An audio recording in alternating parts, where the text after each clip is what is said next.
Thanks for staying with us. MC Beebe joins us now. MC is an entrepreneur, a business owner, a consultant, and a mentor. But she's also a cancer survivor and an advocate for good health and anti-aging. Welcome, MC. Hi, Lisa. Thank you. Yes, of course.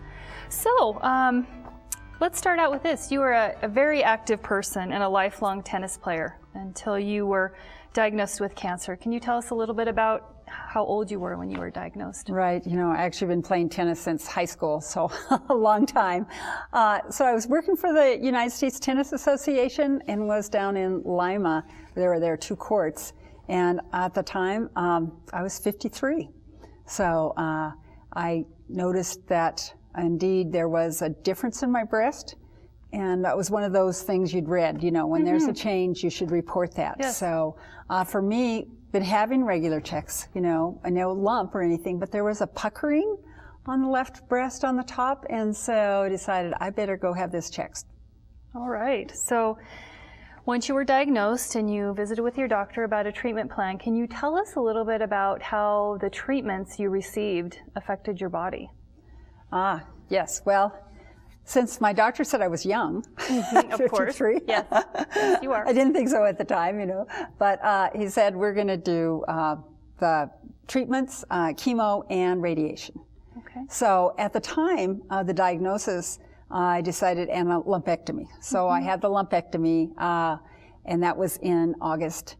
My son was getting married on the East Coast, so I decided to wait for the cancer, the chemo, because you'd hear these stories and you know that things can happen to people. Yes, of course. And so I decided to postpone that to October when I came back. So then it's, I think, you know, 6 weeks of treatment or whatever that we had done. And I remember losing my hair on election day, when that year a lot of other people did, as well as the story goes. And I was one of those people that was able to, you know, the treatment was, you'd go, I went ahead and had one of those ports put in, just so that would be easier. Your veins tend to not be as healthy as they should be during that. And so you'd have the treatment, go home. Some of that, like a lot of people back in the hospital, dehydration, a couple of things or something, you kind of put those out of your mind. It's been a while since I thought about it in terms of your questioning. But you know, when I did feel good, I could eat.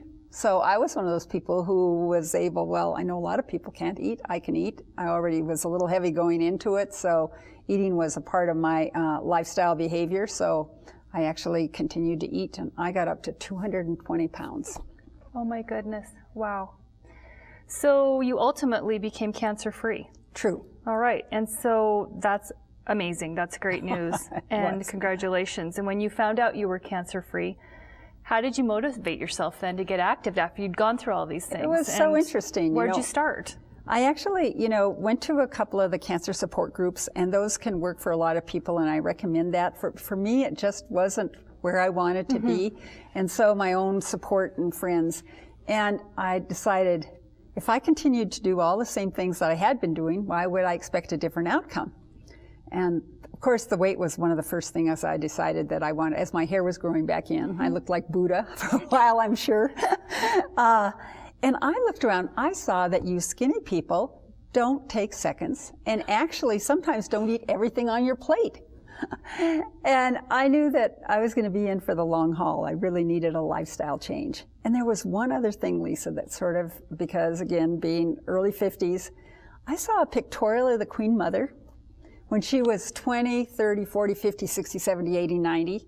And I have to say that she didn't look that much different from 60 to 90. And I kind of made a decision about, what do I want to look like the rest of my life? And so that was kind of one of the things for me that made that decision, because I think it's really about a decision. You can't do this for somebody else. Absolutely. So one of the things that I did for myself, getting a regular massage, you know, to be good to yourself.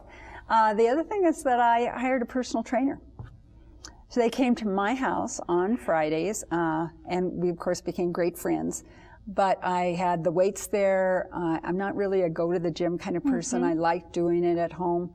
And so that was really one of those things that just really helped in terms of get on a, you know, lifestyle. I also live close to Helena High School. There's a track.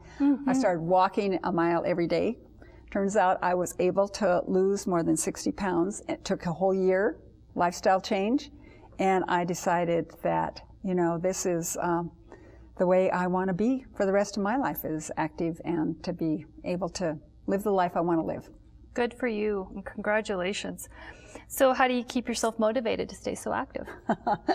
Well, you know, being involved with others, and I always introduce myself kind of as a community do-gooder. And so doing and helping others, being involved in something. Actually, one of my passions is that I'm working towards Helena being Montana's healthiest community. Wonderful. And there are a lot of options to do that, I think, being involved.